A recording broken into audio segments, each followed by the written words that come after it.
So hey guys, అందరూ ఎలా ఉన్నారు? సో అందరూ అయితే మంచిగా ఉన్నారు అనుకుంటున్నాను. సో అందరూ ఎప్పటి నుంచి ఎదురు చూస్తున్న నోటిఫికేషన్ వచ్చేసింది. సో పైన ఇక్కడ మీరు చూస్తున్నారు కదా, పైన ఎలా స్క్రోల్ అవుతుంది. సో క్లిక్ చేయగానే మీకు అయితే నోటిఫికేషన్ ఓపెన్ అవుతుంది అనమాట. ఇక్కడ వాళ్ళు క్లియర్గా చెప్పుకున్నారు. సో మనకి నోటిఫికేషన్ అనేది 8th ఓకే 8th 11 AM అయితే ఓపెన్ అవుతుంది. సో నోటిఫికేషన్ ఎలా అప్లై చేయాలంటే, సో సేమ్ ప్రాసెస్ మీరు అయితే ఈ వెబ్సైట్లోకి ఎలా వచ్చారో సేమ్ అదేవిధంగా ఇప్పుడు ఇక్కడ స్క్రోల్ అవుతుంది కదా, ఇక్కడ స్క్రోల్ అయిన దగ్గరే మనకైతే నోటిఫికేషన్ చేయడానికి అయితే ప్యానల్ ఓపెన్ చేస్తారో ఆ టైంకి. సో మీకు ఎవరికైనా తెలిస్తే అప్లై చేసుకోండి. సో తెలియకపోతే మన ఛానల్ ఫాలో అయితే నేను ఖచ్చితంగా అయితే మీకు ఆ రోజు ప్రాసెస్ చెప్తాను. May 8th 11 o'clock ప్రాసెస్ చెప్తా. సో దాన్ని మీరు అప్లై చేసుకోవచ్చు. సో కొంచెం లేటెన్సీ నో ప్రాబ్లం.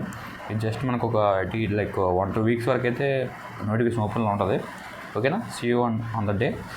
అండ్ అయితే మన ఛానల్ అందరికీ ఫార్వర్డ్ చేయండి. సో ఎవరైనా సరే ఇంకా తెలుసుకోకపోతే తెలుసుకుంటారు. సో నెక్స్ట్ వీడియో ఏంటంటే లైక్ అంటే మీకు వచ్చిన మార్క్స్కి వచ్చే ఛాన్స్ ఉంది లేదా, సో మొత్తం డౌట్స్ మొత్తం క్లారిఫై అవుతాయి అనుకుంటున్నాను. ఓపీ గైస్, మీకైతే మొత్తం ఒక వీడియో మీద ఒక అవగాహన అనుకుంటున్నాను. So see you next video. By.